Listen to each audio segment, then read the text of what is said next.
各位，你見過啲阿婆阿公未？晨早流流7點鐘天都未光晒，就卜到去超市門口排隊，為咗爭嗰幾毫子嘅特價雞蛋，同人哋爭到面紅耳赤，件衫洗到發白領口鬆晒都唔捨得換，對自己孤寒到死，連去茶樓飲茶都要計住邊間平2蚊，叫碟點心都心大心細。但係一轉頭，個仔話要買車、要結婚、要創業、要換大屋，佢哋連眼都唔眨一下，就將棺材本、養老金全數過戶，幾十萬、幾百萬咁就倒咗出去，仲覺得自己好偉大、好無私，簡直係現代嘅活雷鋒，感動中國嘅候選人。喂，你以為你係邊個？你以為咁樣就叫愛？你以為你咁樣做就有人會頒個獎牌俾你，寫住天下第一偉大父母？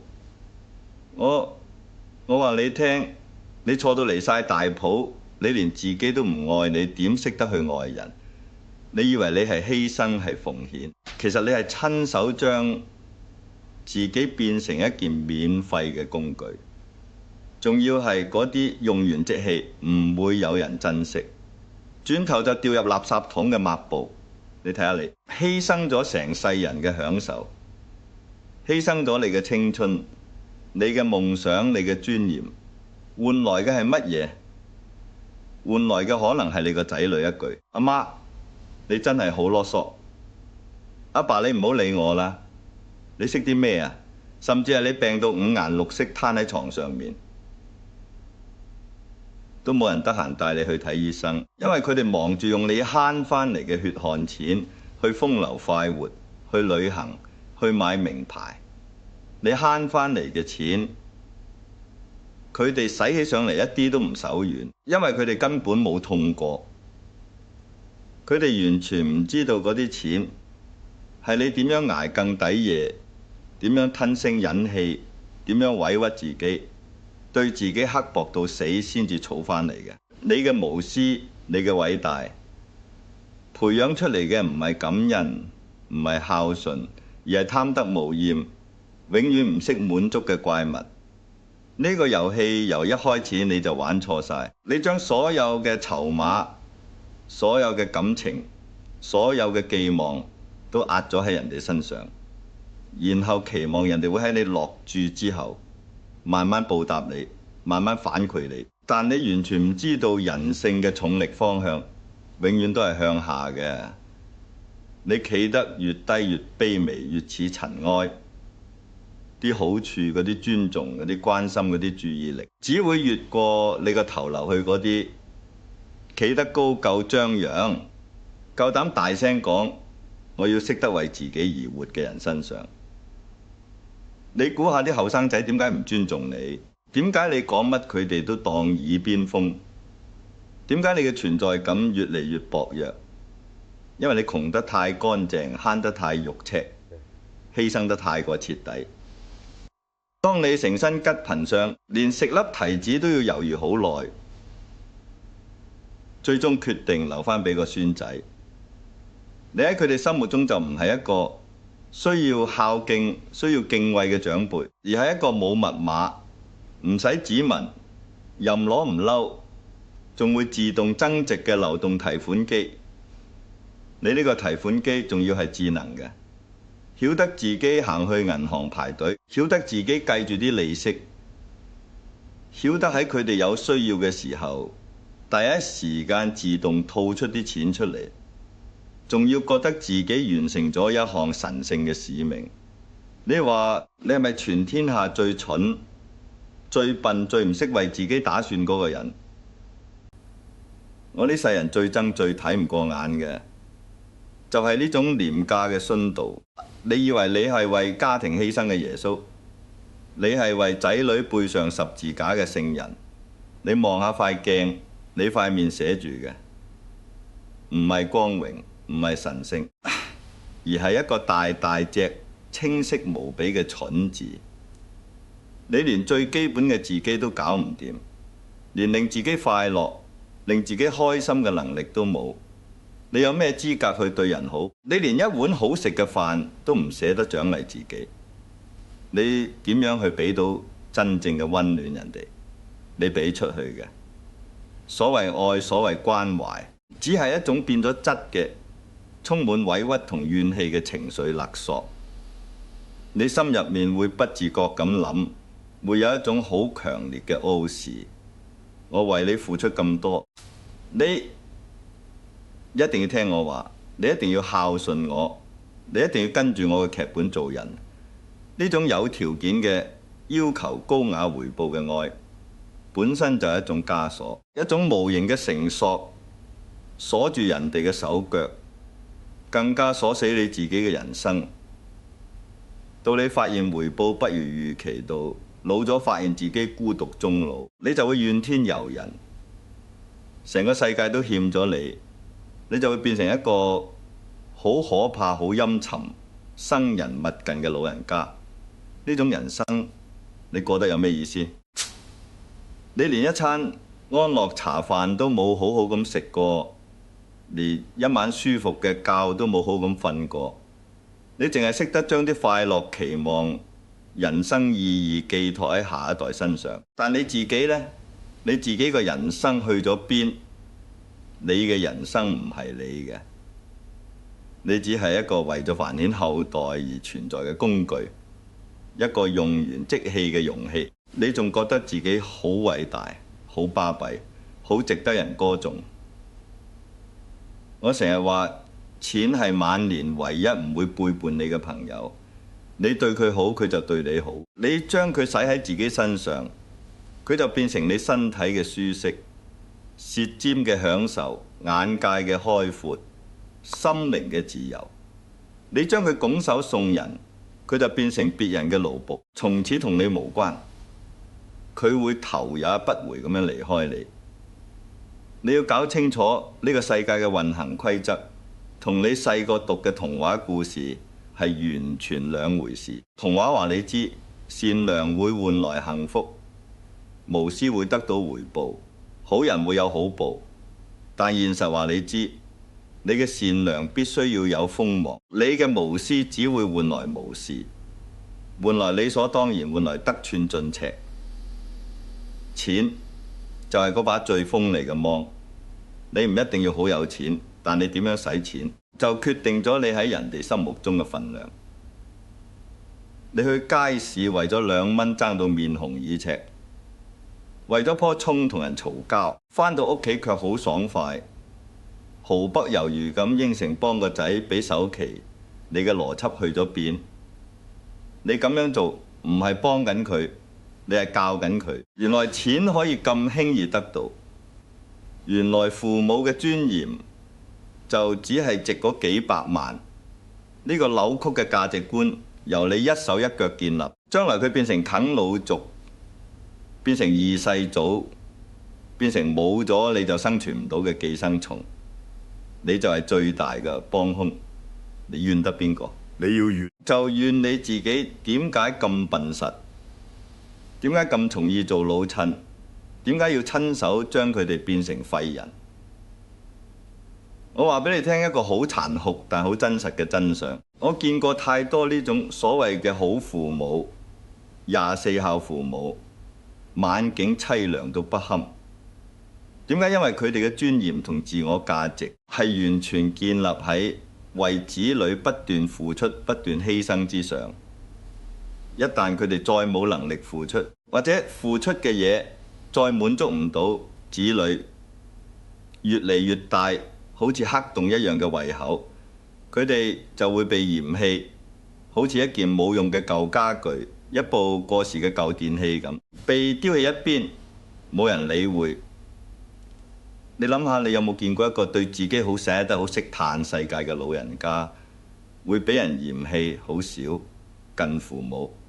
點解？因為佢本身就活成咗一個磁場，一個有吸引力、有生命力、有感染力嘅發光體。佢會去半島酒店食下午茶，會去歐洲睇畫展，會買件有質感、有品味嘅靚衫獎勵自己。佢嘅生活咁精彩，佢嘅故事咁好聽，佢嘅人生咁多嘢可以分享，啲孫仔孫女黐埋去都嚟唔切啦。因為黐住呢個老人家好玩新奇，有嘢學有嘢食有故仔聽。你估啲後生真係咁現實？係人性就係咁現實。人天生係趨向快樂同能量嘅。你將自己活成一個悲劇，一個怨婦，一個苦情戲嘅主角，就莫怪人哋見到你想掉頭走，想避之則吉。我呢世人錢係用嚟喺酒店嘆世界，買靚書睇，食好嘢，去探索呢個世界嘅。當你夠膽自私，夠膽死，自己一個人使晒啲退休金，去環遊世界，去南極睇企鵝，去北歐睇極光。你翻轉頭睇下，啲仔女緊張你過，緊張自己啊！佢哋會擔心你夠唔夠錢使，會擔心你身體健唔健康，會定期打電話問候你。呢個就係殘酷嘅現實。你越捨得對自己好，全世界越對你客氣。呢樣嘢我稱之為人性重力。你嘅質量越大，即係你嘅生活越精彩，自我越強大，靈魂越有趣，你就越有引力。嗰啲尊重、關心、孝順，就會好似行星圍住行星轉咁，自然而然咁俾你吸過嚟，趕都趕唔走。你唔好以為我係嗰度鼓吹人哋唔理仔女，我唔係咁嘅意思。我冇叫你由得佢哋自生自滅。我嘅意思係你愛佢哋嗰個方法由一開始就錯到離譜。真正嘅愛唔係幫佢哋解決所有問題，唔係留俾佢哋幾多身家，唔係幫佢哋鋪好晒所有路。真正嘅慈悲，真正嘅大愛係讓下一代去撞板，去獨立，去面對屬於佢哋自己嘅人生風浪。你將所有石頭都幫佢搬開，佢條路係平坦咗，但佢雙腳亦都從此冇力，變咗殘廢。有一日你行唔喐啦，搬唔到石頭啦，佢就會俾第一粒小石仔絆到成個趴喺度。到時佢唔會多謝你以前幫佢搬石頭，反而會怪你，會怨恨你。點解你以前唔訓練我行路？點解你要害我變成一個廢人？你話你係咪冤枉你嘅偉大，最後變成咗害佢哋嘅毒藥？所以最聰明、最有智慧嘅父母，就係將啲錢、嗰啲時間、啲精力、啲心思，全部投資返喺自己身上。你去學書法，去學畫畫，去同朋友嘆茶吹水，去買張好貴但好好瞓嘅床褥，去買對舒服嘅鞋。你嘅任務喺佢哋18歲嗰年就已經徹底完咗。你帶佢哋嚟呢個世界，已經完成咗生物學上最偉大嘅任務。之後點行係佢哋嘅做法，係佢哋嘅功課。你攬住啲責任上身唔放，以為係愛，其實就係一種病態嘅依附，一種畸形嘅共生關係。你驚佢哋唔需要你，你驚自己冇我父母呢個身份之後，你就乜都唔係，你嘅人生就冇咗意義。你嘅人生可悲到只能用某某嘅阿爸阿媽嚟定義。你冇咗你自己嘅名，冇咗你自己嘅存在價值。咁你話以前使咗咁多冤枉錢，委屈咗咁多年，搞到自己成個黃面婆咁，點算？點樣可以揾返自己嘅尊嚴同快樂？好簡單，進行一場轟轟烈烈、徹徹底底嘅報復性享樂。咩叫報復性享樂？就係人哋叫你慳，你偏要豪；人哋叫你留返俾孫，你偏要去北海道食頂級和牛，去巴黎食米芝蓮。你已經為人哋做咗幾十年義工，仲要係冇糧出嗰隻，夠期劈炮唔撈啦。無私呢個名銜留返俾嗰啲想殉道嘅聖人去攞。你只係一個有血有肉，想飲靚酒，想瞓靚床，想過好日子嘅普通人。你唔好覺得咁樣係浪費，你慳咗成世，你對得住所有人，唯獨最對唔住嗰個就係你自己。你欠咗自己幾十年嘅快樂，你唔單止要攞返，你仲要加倍、3倍、10倍咁攞返。你要將呢種享樂當成係一種對過去委屈生活嘅終極反抗，一場對自己嘅盛大賠償。過去你食粒朱古力都覺得有罪惡感，而家你就要去買成盒高啲話，一粒一粒慢慢踏出嗰份自由嘅味道，嗰份自主嘅快樂嘅。過去你去旅行淨係識得 join 啲平價購物團，朝朝俾人趕鴨仔咁趕去買嘢。而家你就要去訂商務艙住5星級酒店，享受下人哋點樣對你恭敬，對你噓寒問暖，叫你一聲老闆。當你學識自私，把錢全部擲咗喺自己身上，你會發現空氣都係甜嘅，因為你終於做返自己嘅主人。你唔再係為咗邊個而活，你嘅每一次呼吸都係為咗你自己，為咗你呢個獨一無二嘅生命。呢種報復性享樂唔係叫你去做啲傷天害理嘅事，唔係叫你敗家，而係一種心理上嘅撥亂反正，一場自我意識嘅偉大復辟。你要報復嘅對象唔係你嘅仔女，佢哋都係受害者，而係嗰個過去幾十年一直委屈自己，一直同自己講遲啲先啦，等佢哋大個先啦，我唔餓你食啦嘅蠢人。你要狠狠地痛快地將嗰個舊我踢走。我成日見到嗰啲廣告話咩累積財富傳承下一代，我一見到就想笑。傳承乜嘢？傳承你慳家嘅習慣，定係你滿腔嘅怨氣同不滿？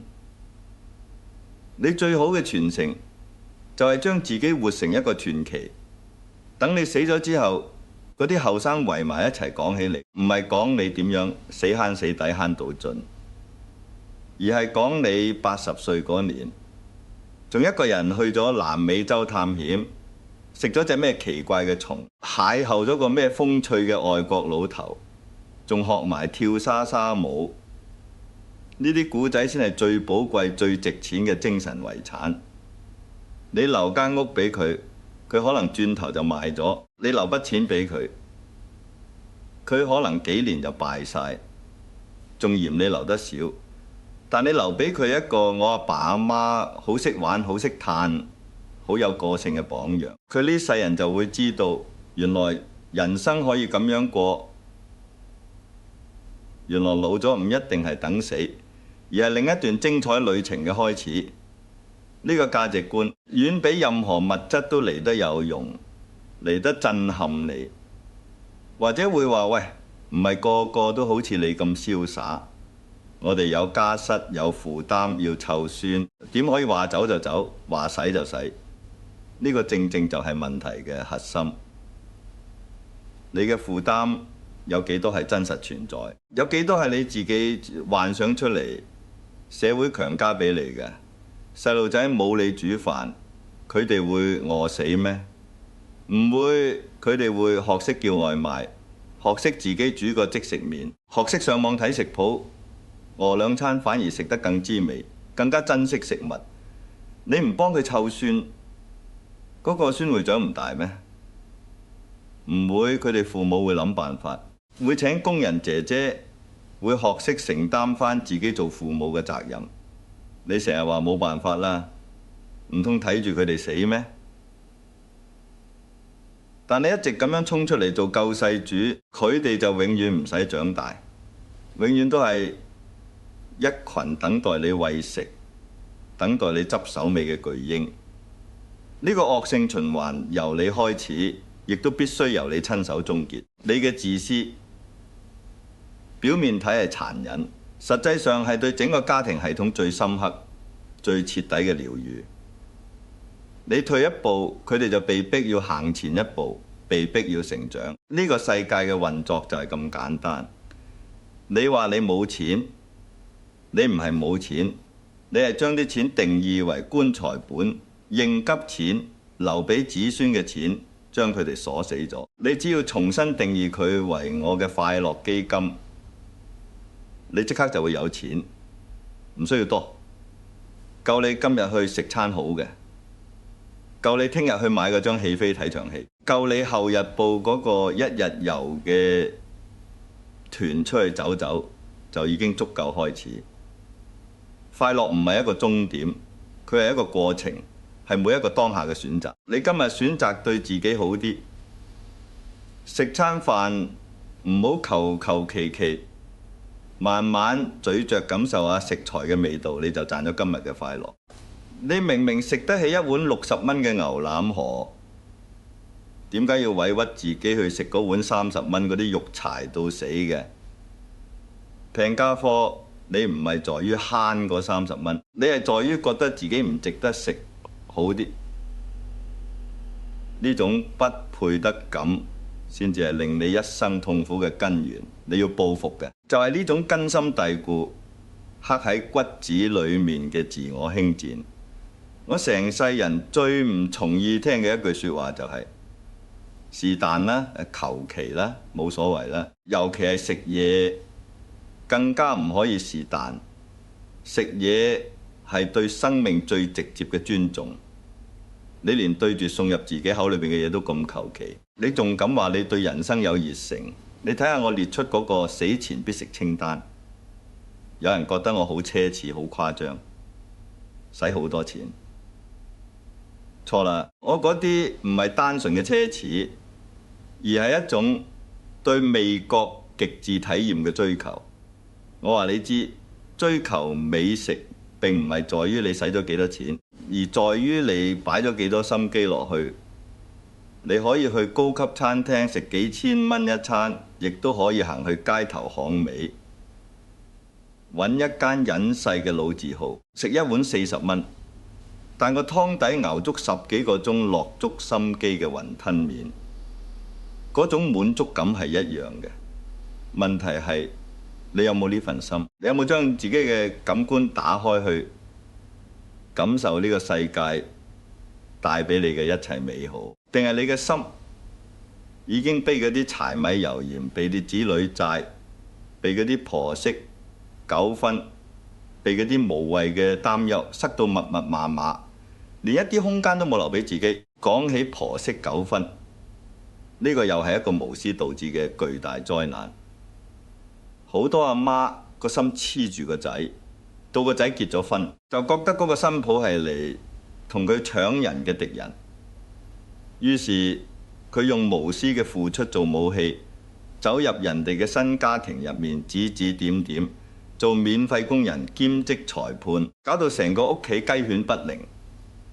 你做咁多嘢，背後嘅潛台詞係：我為你哋做咁多，你哋就要聽我嘅呢種情感操控，只會將你最愛嘅仔越推越遠。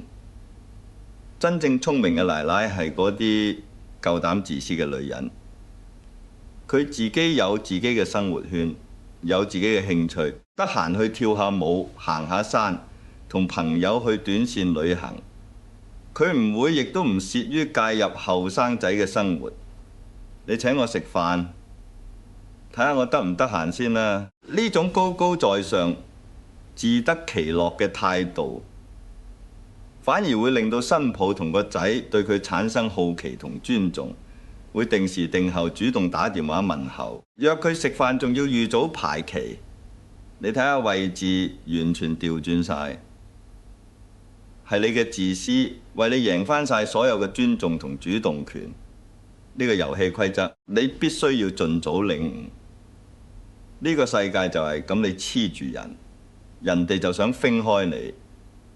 你活得獨立精彩，人哋就想埋你身。你想你嘅晚年係邊一種畫面？係日日坐喺屋企等電話響，定係忙到要推人哋約會？答案顯而易見。再講深入啲，你呢種對自己嘅孤寒同苛刻，仲會直接影響你嘅健康，而呢樣先係最致命嘅。你以為你慳嚟啲錢，第時可以睇醫生。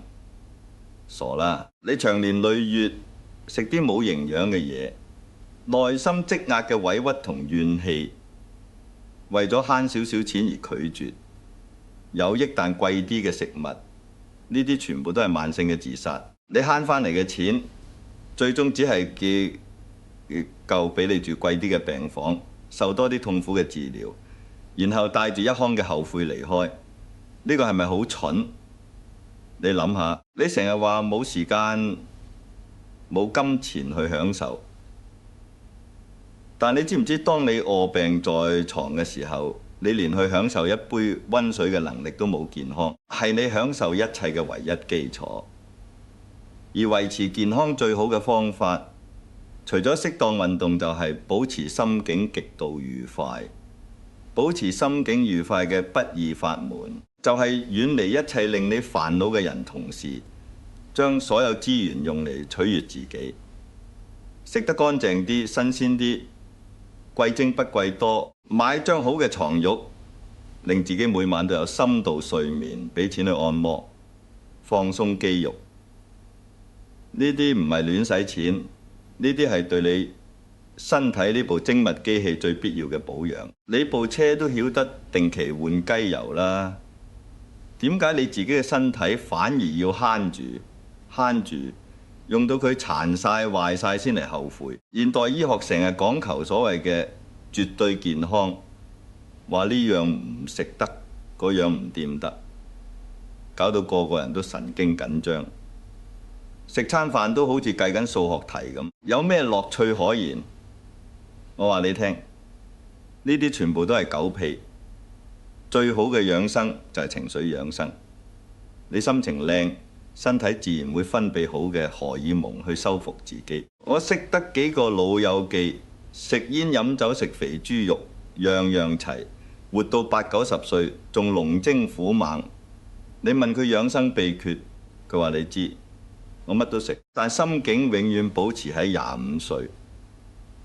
當然我唔係叫你玩命，而係叫你唔好俾呢啲條條框框綁死自己。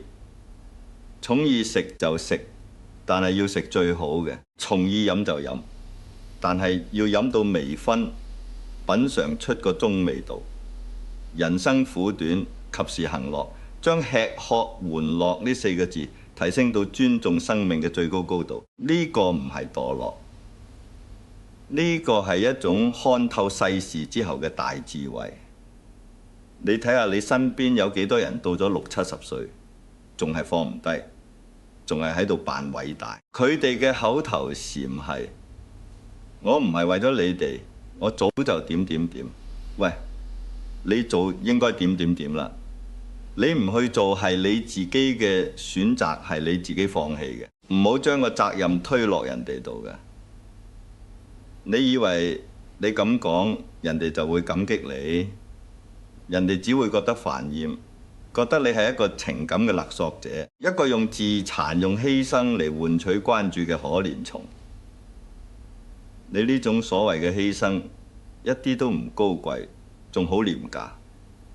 真正高貴嘅靈魂係忠於自己嘅。我寧願做一個招積風騷，俾人喺背後話呢個老嘢好自私嘅老人家，都唔要做一個成日喊苦喊忽、怨天怨地，好似全天下都欠咗佢嘅悲劇主角。自私嘅最高境界係乜？就係你連自私呢個標籤都唔在乎，完全唔介意人哋點睇你。你使錢使得心安理得，你拒絕人拒絕得理直氣壯。你嘅快樂唔需要向任何人交代，亦都唔需要任何人嘅批准。你嘅存在本身就係一種宣言，一種對生命嘅絕對自主。呢種氣場會令到你成為家族入面一個好獨特、好有型、好有魅力嘅長輩。啲後生見到你唔會覺得你可憐，反而會覺得你好有種好有型，好羨慕你。佢哋會圍住你，問你最近去咗邊度玩，有咩好嘢食推介。你會變成一個信息站，一個快樂泉源，而唔係一個負能量黑洞。你以為你咁樣會冇咗親情？錯啦！你呢種有距離、有界限嘅親情，只係最穩固、最健康、最長久嘅。因為你唔再係任何人嘅負擔，你帶俾人嘅只有快樂同智慧。咁樣嘅人，邊個唔想黐埋你？邊個唔想同你做朋友？我成日都好懷念我嘅好朋友黃盧，呢條友就係一個將自私發揮到極致嘅人辦。佢使錢從來唔手軟，吃喝玩樂樣樣精。佢嘅人生格言就係做個好恨嘅人，恨食恨玩恨呢個世界一切美好嘅事物。佢對朋友好，係因為佢真心寵意呢個朋友，而唔係因為想討好邊個。佢做起嘢嚟搏到盡，玩起上嚟癲到盡。佢一生人冇對唔住自己。佢走嗰陣雖然唔係七老八十，但佢活得比好多100歲嘅人仲要精彩，仲要濃縮，仲要過癮。你話佢自私咩？可能喺某啲傳統嘅角度睇佢係，但你問下所有認識佢嘅人，邊個唔係對佢又愛又敬？因為佢從不掩飾自己嘅慾望，佢將自己嘅生命之火燒到最旺，然後仲用呢把火去照亮身邊嘅人。呢啲先係真正嘅對自己負責，對生命負責。你與其留一堆冇溫度、冇故事嘅錢俾後人，不如留一個有溫度、有血有肉嘅傳奇。你再望下另外一啲朋友，一生循規蹈矩，對家庭盡心盡力，犧牲所有，到頭你得到嘅係咩？係仔女嘅疏遠，係伴侶嘅冷漠，係社會嘅遺忘。佢哋唔係唔好，佢哋只係太好，好到冇咗自己。佢哋嘅人生就好似一杯放涼咗嘅白開水，安全解渴，但係一啲味道都冇。你問佢人生有咩遺憾，佢可能會講出一大堆後悔冇做嘅事，後悔冇去嘅地方，後悔冇食嘅嘢。你聽住，呢啲遺憾全部都可以避免，只要你肯自私少少，只要你肯將自己放返喺生命嘅第一位。人生在世，最緊要係走得招積，行得風光，唔好做嗰個死嗰陣連戶口都清白，但一生冇享受過嘅老實人。由得啲仔女去奮鬥啦。你嘅任務一早完咗，佢哋嘅人生係佢哋嘅，你嘅人生係你嘅。你唔好撈過界，更加唔好俾人過界干預你。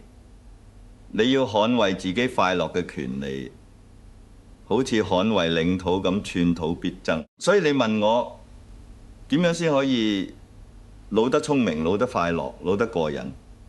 第一步就係由今日開始學識講不。任何令你覺得委屈、覺得辛苦、覺得唔情願嘅事，一律拒絕。